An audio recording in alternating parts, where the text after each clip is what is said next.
Welcome students to the video of a little beautiful poem The Baby English for You class 4. Lesson ना कौन The Baby बा शिशु TA. चलो एबे start करिबा. Come the baby is crying, can you soothe him boys? आसो पिलाटी कौन करुची ना कांदुची. Can you soothe him boys? तुम्हें माने कौन बालक माने बा पिला माने तुम्हें ताको चुप करई पारिबो कि पिलाटी कांदिले कौन हमको भलो लगे कि लागेनी तेन करे हम समस्त ताको चुप करे को चेष्टा करंती. Look the baby is laughing. देखो देखो पिलाटी हसुची and playing with his toys. कौन करची ना सेता खेलना गुडी को सहित खेलुची.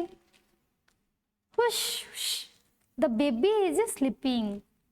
जदि किए शोई थे आमे केमिति साउंड करी कहंती शु शु करी कहंती कि धीरे धीरे ताको न सुबु. पिलाटी सोई पड़िछि. Don't make a noise. पाटितुंड कर नाही. तेबे ए लेसन टी को त आमे बुझिले ए पोएम टी को केते छोटो पोएम टी. एबे एथिरे थिबा केते गुडे शब्दर अर्थ मु कहि देउछि. सूथ र अर्थ होछि शांत कर. टॉयज हला खेलना. नॉइज कोलाहल. पुश माने चुप कराया पई कि आमे जो शब्द बाहर करंती सेटा हला पुश.